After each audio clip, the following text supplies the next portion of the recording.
Hello students, मैं विनय Pratap Singh online platform पे आपके साथ हूँ।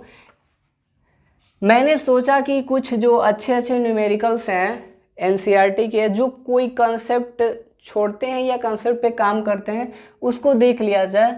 थोड़ा सा class 11 physics motion in 1D जो कि कैनेमेटिक्स के अंदर ही है, तो कुछ न्यूमेरिकल्स जो अच्छे हमें लगते हैं सेलेक्टेड हैं, कंसेप्चुअल हैं, जो लगता है कि हम फंस जाएंगे करने में, उसको हमारे पास ऑप्शन होता है कि हम रेफरेंस बुक से सॉल्यूशन देख लेंगे। बट हम अभी आपके सामने इस कैमरे के सामने ही है और हमारे पास एनसीईआरटी बुक ही है, कोई रेफरेंस बुक नहीं है, और हम वही अप्लाई करेंगे जो हमने पढ़ा है। और देखिएगा इसी एनसीईआरटी का क्वेश्चन सॉल्व होगा कैसे। तो एक बार मैं देख लूँ एज इट इज़, इसमें ऐसे निकाला है तो इसको ठीक है। एग्जाम्पल नहीं, एक्सरसाइज ही करते हैं। कुछ क्वेश्चन प्यारे करेंगे। सबसे पहले हम थ्योरेटिकल करते हैं ताकि आपको कंसेप्ट याद आए और उस पर हम बूस्ट होना स्टार्ट हो जाए। सबसे पहले हम क्वेश्चन उठाते हैं, हमारा है पेज नंबर 57, क्वेश्चन 3.11। ओके, 3.11 हमारे पास वो थोड़ा प्रॉब्लम है कि मैं उस पर लिखूं। आप बुक ले लीजिएगा एनसीईआरटी के। 3.11 सबसे पहले कंसेप्चुअल करेंगे, उसके बाद न्यूमेरिकल आते हैं। ध्यान से क्वेश्चन समझना, हमें कुछ याद नहीं करना है। कह रहे हैं कि read each statement below carefully and state with reason and examples if it is true और फॉल्स। ट्रू और फॉल्स बताना है, हमें रीजन भी देना है, थोड़ी सी एग्जाम्पल भी देनी है। पहला चीज उन्होंने बोला है कि ए particle is one dimensional motion. एक पार्टिकल है जो 1D मोशन कर रहा है, 1D मोशन कर रहा है। 1D मोशन मतलब ये हुआ या तो वो अलोंग एक्स एक्सिस चल रहा है या तो वाई। ओके, दो ऑप्शन है। 1D मतलब कि केवल एक डायमेंशन चेंज होगा। पहली ऑप्शन उन्होंने ये दी है कि with zero speed at an instant may have non-zero acceleration at that instant. With zero speed at an instant may have non-zero acceleration at that instant. अगर स्पीड जीरो है तो क्या ये पॉसिबल है कि किसी बॉडी का, किसी ऑब्जेक्ट का एक्सेलरेशन होगा? अगर स्पीड जीरो है तो क्या ये पॉसिबल है कि किसी बॉडी का एक्सेलरेशन होगा? तो सोचो हम कहाँ पे ले सकते हैं।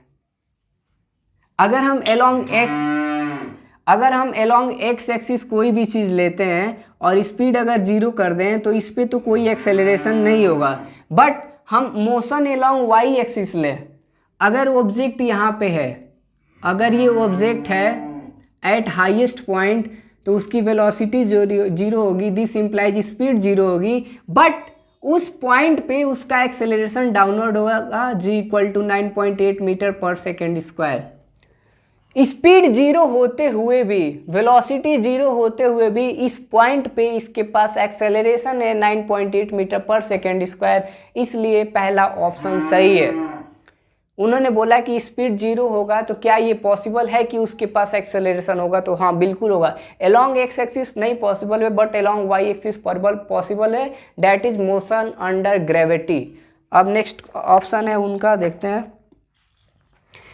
With zero speed may have non zero velocity.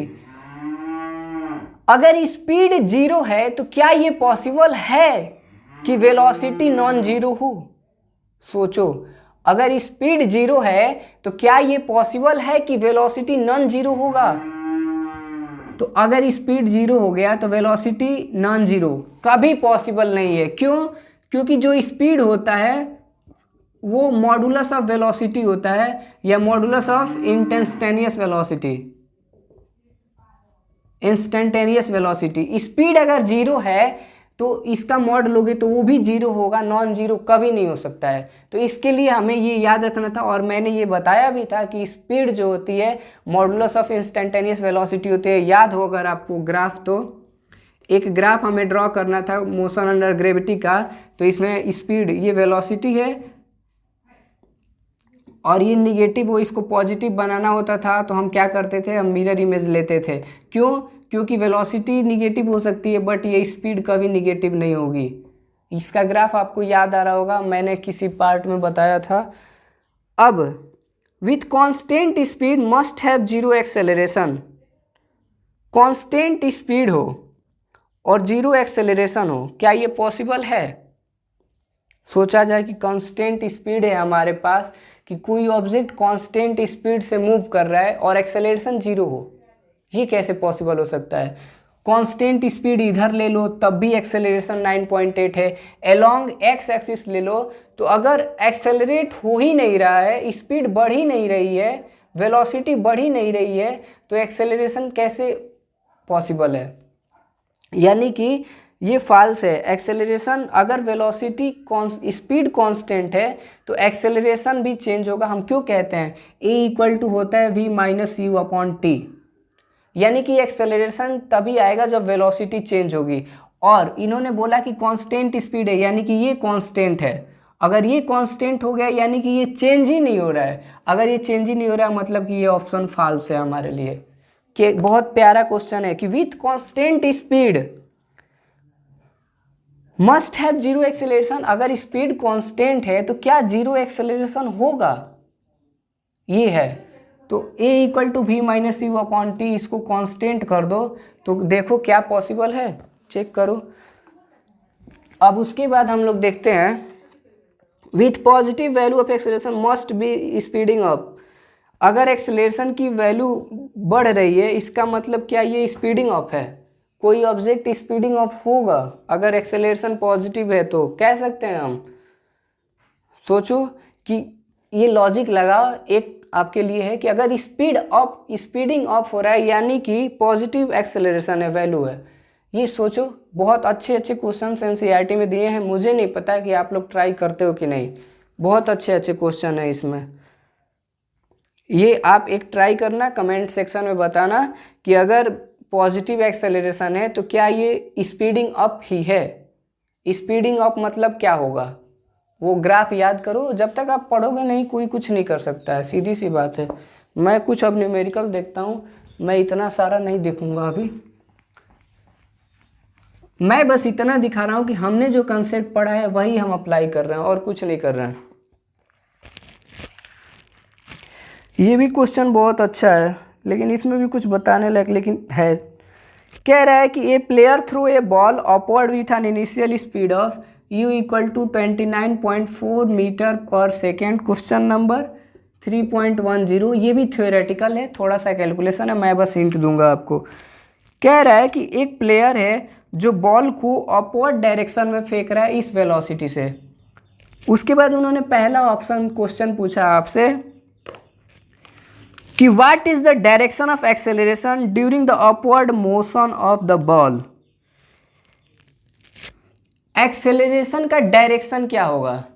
अगर ये मोशन अंडर ग्रेविटी है, मोशन अंडर ग्रेविटी है यानी कि हमेशा डाउनवर्ड जी लगता है, वो बात अलग है कि हम माइनस साइन लेके चलते हैं, ठीक है। एक्सेलरेशन हमेशा डाउनवर्ड लगता है। उसके बाद और अगर ये ऊपर जाएगा तो माइनस जी लेंगे, ठीक है, साइन माइनस जी लेंगे क्योंकि हम ग्रेविटी के अगेंस्ट काम कर रहे हैं। अब दूसरी चीज़ उन्होंने बोली कि what are the velocity and acceleration of the ball at highest point of its motion. जब वो हाईएस्ट पॉइंट पे पहुंचेगा तो उसकी वेलोसिटी 0 होगी और एक्सेलरेशन जी के बराबर होगा, क्योंकि जब भी कोई ऑब्जेक्ट मैक्सिमम हाइट पे पहुंचता है तो उसकी फाइनल वेलोसिटी 0 होती है। सिंस ये मोशन अंडर ग्रेविटी है तो वहाँ पे एक्सेलरेशन ड्यू टू ग्रेविटी होगा जो कि जी के बराबर होगा। Option number B Bombay. Third हमसे बोला है कि choose the x equal to 0 metre and t equal to 0 second to be the location and the time of the ball at its highest point. Highest point की बात कर रहा है जहाँ पे x 0 है, टाइम भी 0 है। Vertically downward, vertically direction to the positive direction of x axis and give the sign of position, velocity and acceleration of the ball during its upward and downward motion. ये भी बहुत आसान है, इसको सोचो। पोजीशन का साइन बताना है, और क्या क्या पूछा है, वेलोसिटी का साइन बताना है एंड एक्सेलरेशन का साइन बताना है। ठीक है, बहुत अच्छा क्वेश्चन है। ठीक है, ये कौन सा है, चेन्नई। मोशन अंडर ग्रेविटी हो रहा है, तो सबसे पहली चीज़ कि जब हमारे भैया जी ने बॉल को 29.4 मीटर पर सेकेंड से ऊपर फेंका, तो हमें पता है कि वो मैक्सिमम हाइट पे जाके उसकी फाइनल वेलोसिटी जीरो हो जाएगी। ठीक है, मैक्सिमम हाइट पे जाके फाइनल वेलोसिटी जीरो हो जाएगी। इसको रेफरेंस फ्रेम ले लो, ये ओरिजिन है, यहाँ से उन्होंने फेंका 29.4 मीटर पर सेकेंड से, कहीं यहाँ आके उनकी फाइनल वेलोसिटी जीरो हो जाती है। तो ये जो पोजीशन है ये पॉजिटिव है, क्यों, क्योंकि पॉजिटिव वाई एक्सिस पे है। ओके, दूसरी चीज़ वेलोसिटी, यहाँ ऊपर जाते जाते इनकी वेलोसिटी कम होती जा रही है, तभी तो यहाँ पे फाइनल वेलोसिटी जीरो हुई। अगर हम किसी ऑब्जेक्ट को ऊपर फेंकते हैं तो वो एक टाइम तक ही ऊपर जाता है, फिर वो नीचे आ जाता है, यानी कि वो ऊपर जाने का मतलब क्या हुआ कि उसकी वेलोसिटी धीरे धीरे कम हो रही है। ठीक है, यानी कि जब हम अबॉव डायरेक्शन में जाएंगे, अपवर्ड मोशन की बात करेंगे, तो वेलोसिटी डिक्रीज होगी, तो वेलोसिटी भी जो होगा वो निगेटिव होगा। एक्सेलरेशन जो होगा वो भी -g के बराबर होगा। क्यों, क्योंकि हम की मोशन अगेंस्ट ग्रेविटी काम कर रहे हैं, हम किसी चीज़ को ग्रेविटी के अगेंस्ट फेंक रहे हैं। अब अगर उसकी बात करें, ये किसके लिए था, अपवर्ड के लिए। अगर डाउनवर्ड की बात करें तो पोजीशन कम होता जाएगा, पोजीशन यहाँ यहाँ यहाँ यहाँ कम होता जाएगा, बट जो वेलोसिटी होगा वो पॉजिटिव होगा। क्यों, क्योंकि मैक्सिमम हाइट से वो फिर नीचे गिरना शुरू होगा, तो उसके पास कुछ वेलोसिटी होगी जो बढ़ती जाएगी, बॉडी वेलोसिटी पॉजिटिव होगा, एक्सेलरेशन पॉजिटिव होगा एंड पोजीशन निगेटिव होगा। पोजीशन का साइन निगेटिव होता जाएगा, मतलब कम होता जाएगा। ओके, पोजीशन डिक्रीज करेगा, उसका पोजीशन डिक्रीजेस। ओके, ये चीज़ याद रखना है। अब उन्होंने क्या बोला है, अब उन्होंने कैलकुलेशन दिया है कि to what height does the ball rise and after, कुछ नहीं करना है इसमें, v की वैल्यू हमको पता चल गई है, v square equal to u square, राइज पूछा है ना, राइज, हाँ राइज, -2gh पूछा है। हाइट निकालना है हमको इसमें से, 0 का स्क्वायर -29.4 का स्क्वायर, ओके, -2gh, दिस गया, इक्वल टू में कर दो सीधे, तो इसको सॉल्व करो, h की वैल्यू समथिंग आएगी, और इसको फिर यूज कर देना, टाइम आ जाएगा इसको। उसके बाद उन्होंने टाइम पूछा है, हाँ टाइम भी आ जाएगा, तो ये हिंट है इसके लिए। उसके बाद हम कौन सा देखें, ये तो फिगर वाले हैं सब। एक है कौन सा, ये तो इजी है, 3.8 रिलेटिव वेलोसिटी का क्वेश्चन है। इसको पहले थोड़ा फिगर हल्के से ड्रॉ कर लेना, उसके बाद देख लेना कि कौन सी वाली किधर जा रही है, उसके बाद रिलेटिव वेलोसिटी का कंसेप्ट लगा देना। 3.7 थोड़ा अच्छा क्वेश्चन है, ये भी रिलेटिव वेलोसिटी का क्वेश्चन है। 2 trains A and B of length 400 metre, हमको कोई मतलब नहीं है उससे। 3.7, अब इसको हटा दूँ थोड़ा, मैं बस हिंट दे रहा हूँ, मैं सॉल्व नहीं कर रहा हूँ। ओके,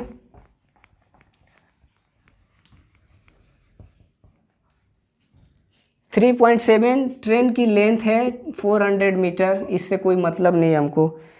2 पैरेलल ट्रैक है, T1 TR1 और TR2, track 1 track 2। Okay, 2 parallel track है जिसपे 2 ट्रेन मूव कर रही है, TA TB, सीधी बात है, 2 पैरेलल ट्रैक पे ट्रेन मूव कर रही है विथ ए स्पीड ऑफ, और सेम डायरेक्शन है, with a speed of u equal to 72 kilometre per hour, ये भी 72 kilometre per our. 2 parallel track है, 2 पैरेलल ट्रैक पे ट्रेन चल रही है, अभी तक ट्रेन चल रही है और दोनों सेम डायरेक्शन में चल रही है विथ वेलोसिटी सेम।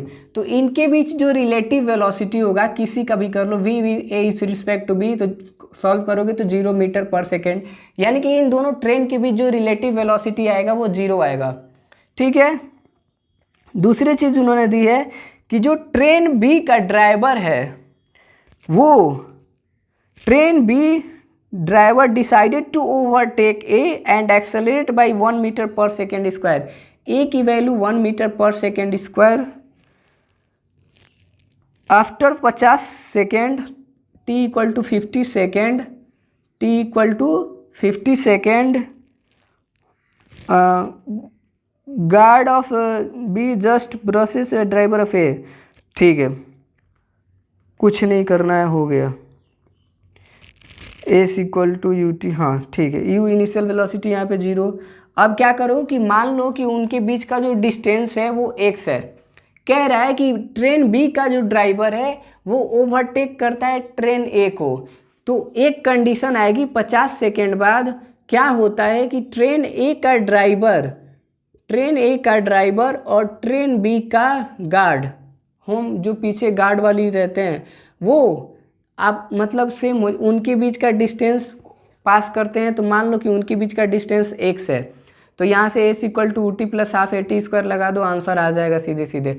ये क्वेश्चन बहुत इंटरेस्टिंग था। पहले रिलेटिव वेलोसिटी उन्होंने यूज कराई, उसके बाद 50 सेकेंड बाद की जर्नी पूछी कि, तो उन्होंने बस एक कंडीशन दिया कि हिंट ये दिया कि जो ड्राइवर है ट्रेन ए का और गार्ड है ट्रेन बी का, उनके बीच का डिस्टेंस मान लो x है, x मीटर अपार्ट है।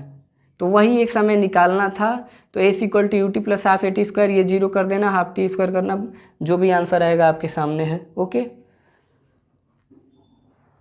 अब इसमें और कुछ नहीं है, और एक है, एक और देख लेते हैं। ये 3.6, मैं बस हिंट दे रहा हूँ, I am not solving anything, क्योंकि बिना लिखे क्वेश्चंस को आप समझना नहीं आता है, फिर भी हम ट्राई करेंगे, तब बस हिंट देंगे, क्योंकि आपको एनसीईआरटी खुद ट्राई करना पड़ेगा। ये तो और आसान है। A car moving 3.6, a car moving along a straight highway with speed of u equal to 126 kilometre per our, ठीक है, is brought to a stop distance s equal to 200 मीटर। स्टॉपिंग डिस्टेंस से रिटार्डेशन निकालना है, ए निकालना है, ठीक है। और क्या हो गया, कुछ नहीं करना है। इसको कन्वर्ट करो 126 इंटू 5/18, जो भी आए इसको सॉल्व कर लो मीटर पर सेकेंड में। अगर वो स्टॉपिंग डिस्टेंस 200 है, मतलब कि जब कार है ना, हाँ कार चल रही है, कार की इनिशियल स्पीड इतनी है 126 किलोमीटर पर आवर, तो इसको मीटर पर सेकेंड में कन्वर्ट कर लेना। और कह रहा है कि अगर वो ब्रेक अप्लाई करता है तो वो 200 मीटर जाके रुक जाती है, यानी कि रुकने के बाद final velocity 0 metre per second. अब हमसे एक्सेलरेशन पूछा है, रिटार्डेशन पूछा है, v square equal to u square plus 2as, this implies 0 का स्क्वायर इक्वल टू यू का स्क्वायर, जो भी आएगा वहाँ से प्लस 2as। यहाँ से जो एक्सेलरेशन की वैल्यू आएगी उसको निगेटिव में लेना, क्यों, क्योंकि उन्होंने रिटार्डेशन बोला है। एक्सेलरेशन की वैल्यू निगेटिव में लेना, क्योंकि उन्होंने रिटार्डेशन बोला है, और वो आएगी निगेटिव ही, क्योंकि यू का स्क्वायर ज़्यादा है, वो डिवाइड करेंगे तो माइनस ही आएगा। ओके, एस की वैल्यू हमको दी है, यहाँ से इसको सॉल्व करेंगे, थोड़ा कटा लो यार, 9 6 3 ओ ये ओके 856 8 7 8 56 7 1 7, हाँ ठीक है। यानी कि 35 का स्क्वायर माइनस टाइम्स ऑफ 35 का square equal to 2 into 400 sorry 200 2 into 200 into A. इसको सॉल्व कर लेना, निगेटिव ही आएगा, इसलिए रिटार्डेशन ही आएगा, जो भी आएगा वो रिटार्डेशन ही आएगा। क्यों, क्योंकि निगेटिव एक्सेलरेशन को रिटार्डेशन कहते हैं। आप भी बाकी सारे करिएगा, बाकी और भी हम कराएंगे, अभी के लिए इतना रखते हैं। मैंने बस किसी क्वेश्चंस को मैंने सॉल्व नहीं किया है, बस हल्का हल्का हिंट दिया है, और मैं बस ये कह रहा हूँ कि हम जो पढ़े हैं वही अप्लाई करना है, चाहे एनसीईआरटी का क्वेश्चन हो चाहे कुछ भी हो, हमें जो कंसेप्ट है वही अप्लाई करना है। मतलब ये कि कंसेप्ट को पकड़ो और खींच के पकड़ो, ताकि वो कहीं जाए ना। आप 11th में हो, आपके पास बहुत टाइम है सब्जेक्ट के ऊपर काम करने के लिए। आप टॉपिक को समझो, रेफरेंस बुक लेके कर सकते हो, कोई प्रॉब्लम नहीं है। साइड बुक उठाओगे, सॉल्यूशन देख के ये कर लोगे, बट अपना दिमाग रन कराओ थोड़ा, ये सीधी सी बात है। कोई भी क्वेश्चन अभी आपके सामने ही, मैंने कोई रेफरेंस बुक नहीं ली थी, और ऐसा नहीं है कि मैंने प्रैक्टिस करके आया और यहाँ पे बताया। मैं फर्स्ट स्ट्रोक में क्वेश्चन देखा, उस पर कंसेप्ट अप्लाई किया सीधे सीधे। मैं भी आप ही की तरह सोचने की कोशिश कर रहा हूँ। ये है कि थोड़ा एक्सपीरियंस है तो इजी हो गया है, तो ये एक्सपीरियंस आप भी डेवलप कर सकते हो प्रैक्टिस करोगे तो यही है कि चाहे कोई भी क्वेश्चन हो, आपको कंसेप्ट अप्लाई करना है। और मैं कोशिश करूँगा कि एक बोनस में कैनेमेटिक्स का एक शॉट में, वन शॉट में पूरा कंसेप्ट एक वीडियो में बना के अपलोड कर दूं। जब भी फ्री होता हूं उसको कर दूंगा।